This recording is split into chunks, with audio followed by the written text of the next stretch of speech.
we have a lot to talk about. We have a lot of updates and news. You can already see it here. Sneak preview, Axelar up 56%. What the hell is going on here? Absolutely nuts. We're looking at Bitcoin also 62,000. Ethereum is still above 3,400 US dollars as the Denver conference is slowly coming to an end. But I think there's also going to be a lot of positivity, good vibes, good energy coming out of this conference week. And yeah, this is really it. But yeah, if we already look here, Axelar is now in the top 100, ranked 76, yet another Cosmos native project that is in the top 100 here on CoinGecko. We now have a lot of them, right? Even Kronos is a Cosmos chain, which a lot of people don't really know. Akash network also now ranked 91 in the top 100, and so on and so forth. TIA, Atom, Injective, DYDX, you name it. A lot of Cosmos coins are entering the top 100 and sticking in the top 100, and that's really good to see. If we look at AltLayer, I mentioned it yesterday as well. Please go ahead and claim your alt airdrop if you staked TIA and if you're registered for the AltLayer airdrop. We kept you posted here on this channel. I made tutorials, reminders. We made a tutorial with Stexito. We reminded all our delegators with an on-chain notification in your Kepler inbox. So you have less than 4 days now left to claim the airdrop.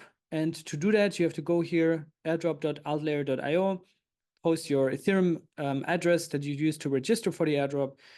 And then you need ETH to claim the airdrop. And a lot of people have texted me like, yo, Sito, I'm not going to do it. It's too expensive. It doesn't make sense. I don't like Ethereum. It always reminds me why I'm not using Ethereum. And I totally get that. But yeah, of course, if your airdrop amount is bigger than the gas fee, it makes sense to claim. Alt, I think, is still relatively high. I think it's around 45, 50 cents, something like that, which implies a $4 to $5 billion market cap. So it might make sense to definitely do the maths here on whether it makes sense to claim. But yeah, that's the AltLayer airdrop. Then also to get some of the housekeeping out of the way, Babylon, I talked to you about it yesterday.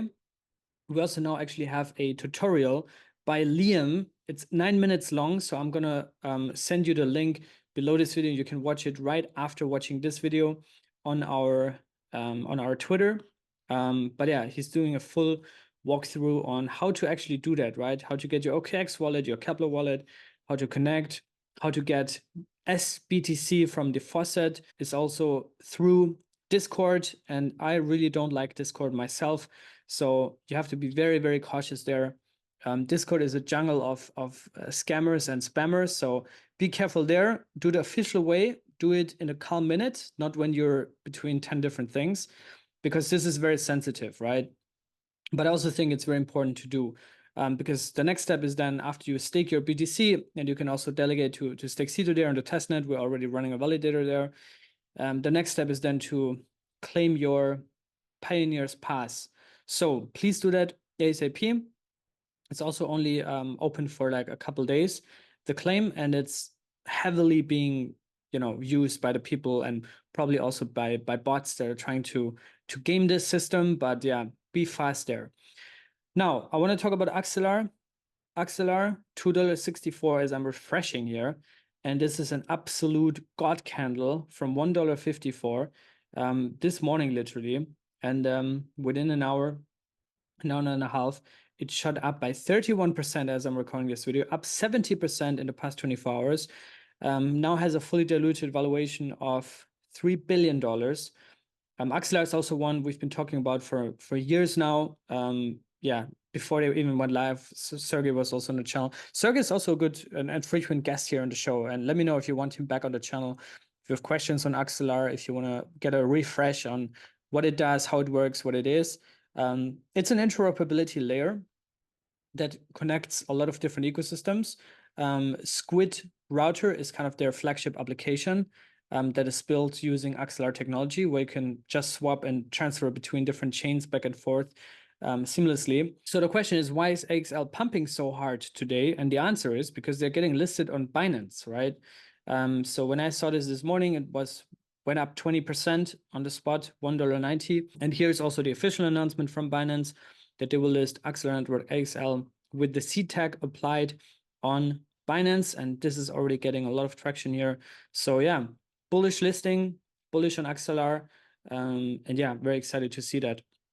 Another thing that's probably now a bit under the radar now over the past couple of weeks and months is actually Asteroid Protocol. If we're switching now from Axelar to the Cosmos Hub and the Atom ecosystem, shared security is one of the things that is being developed. There's also breaking news actually about a new consumer chain that might join the Cosmos Hub very soon. But yeah, Asteroid Protocol is the inscriptions protocol that is built on the Cosmos Hub. And yeah, we covered this also when it went live. I'm personally extremely bullish, and I think Asteroid is actually one of the least talked about secret weapons of the Cosmos Hub. I had a lot of chats and spaces and content with also Redphone and Donovan from Delphi Labs, which is the team that has been building Asteroid Protocol. So definitely play around with that.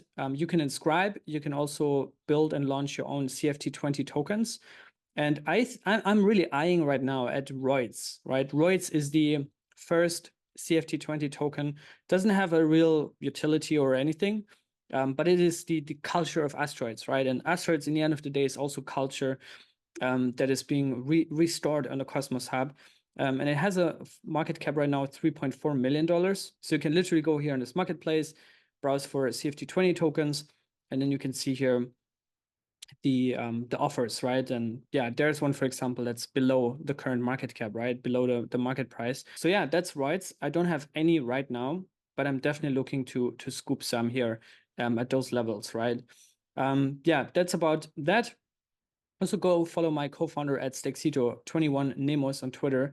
He's very, very bullish, and he just launched his first NFT collection basically on asteroids. He's also doing the Battle of Cosmos inscription series around Stexito. There's a story about me, there's a story about our CTO, there's a story about Chris. And yeah, every team member is covered there. Now moving over to Elys network, as I said, this is actually breaking news, big news for the Cosmos Hub and the Atom Economic Zone, because Elys Network is going to join the Atom Economic Zone using partial set security, which is about to go live and is the next step in the evolution of shared security on the Cosmos Hub. Because right now, the way shared security works is that projects have to apply through on-chain governance to be secured by the vast majority of validators. I think it's like 90% of the validators. And then the bottom 5 or 10%, they can opt out. I think at the bottom 5%, they can opt out, but they're still earning the rewards because economically it doesn't make sense for them to run infrastructure. But with partial set security, you can even further trim that down, right? And I think Elys, they're going for this. They will be the first or second chain to use partial set security, which means only a fraction of the validators can basically opt in to secure Elys. And the second one is Aether that also wants to opt in to use partial set security.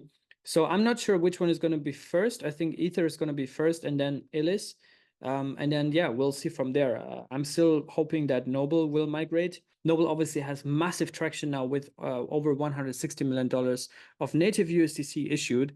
So let's see and keep a close eye on Noble. I still think and hope that PSS is on their roadmap.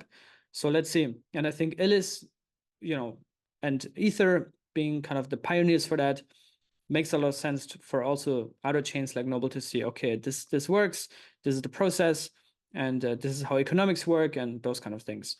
So very good to see. Elys itself is a perpetual exchange. I haven't really done a deep dive there yet, but you can do that by browsing their Twitter, going to their website, and yeah, getting a feeling for that. But yeah, definitely cool to see that the AEZ is expanding and growing. Atom itself has not really done much. It went to $12.20 yesterday. Dropped a little bit today, $11.40 as I'm recording this. So nothing much happened here. But one thing that did happen in the past days, also this week, one of the biggest news actually, is that GovGen went live, which is the governance chain to AtomOne. So those are two separate chains. GovGen is the pure governance chain that already went live, launched mainnet earlier this week. And the AtomOne hub is set to go live anytime soon, I guess. But yeah, you can also see here GovGen is now listed on Mintscan. You can see the validators, and there's actually 50 validators here. A lot of well-known ones, right, that you know from Cosmos. Pro Validator, Cosmos Station, Obase, like those are all known validators. And yeah, interesting to see where this is going. So yeah, that's GovGen and AtomOne. And yeah, now let's look into some of the other price movements here. We can see, like I said, Axelar, one of the top gainers. Keychain XKI also up 79% today now, crawling back up, $16 million market cap. Still very low though. And I don't have any insights on why Key's pumping so hard, what's going on there. Fetch still keeps pumping. The best AI play probably in Cosmos or in crypto, alongside Bittensor, obviously. Akash network AKT is also an AI play, but also more so like a GPU and compute play. So yeah, this is great to see. Also, Juno up 14% today, which is nice to see, a sign of life there. And yeah, a lot of green today, but also a lot of red. The red is probably mostly just correction. Yeah, a lot of these coins have just pumped a lot in the recent days and weeks. Neutron went up a lot, Chihuahua went up a lot. Quicksilver, I think, is extremely volatile by itself. Somalier also down 9% today. I think there's also, I saw some tweets saying that Deborah, one of the co-founders, is selling her tokens. I don't know if that's true or not. I haven't done research there. If you know more, please leave a comment under this video. But yeah, all the others we've seen pumping. Humans AI, Kive has been pumping. Crescent is one that you should definitely get your assets out of that chain, because they're shutting down the chain. So do that right now if you still have any liquidity on Crescent. Always a good reminder. I kept you posted on that multiple times over the past couple of weeks. So yeah, now I want to leave you with one last thing, which is Quasar Finance, which I think is one of the lesser talked about new kids on the Cosmos blog. And as I'm also an advisor to Quasar, there's a lot of insights I'm usually getting about what's coming, what's cooking, what's brewing. And yeah, there's some interesting things. One of them is that they might be implementing a buy and burn mechanism for QSR, which would obviously be bullish tokenomics, reduce the supply on the market, and cause a positive flywheel for the token value accrual. And in that context, also their protocol revenue is approaching almost $100,000 US. So that's great to see that they have strong product market fit. I think, yeah, this is the next generation of DeFi in crypto and Cosmos. And Quasar itself sitting around 15 cents, which implies 150, 160 million fully diluted valuation. The inflation is very low, staking APR relatively stable, 5.83%. And yeah, I think Quasar is definitely one of the most underrated and least talked about DeFi plays in Cosmos and in crypto. And one cool thing they also have is their dynamic STTR TIA vault, which under the hood also still makes you eligible for the ongoing STRD airdrop that is currently happening. So that's a very interesting pool, because on top of the STRD incentives that you're getting for holding STTR, you're also getting a 20% APR on top of that. So very interesting pool here.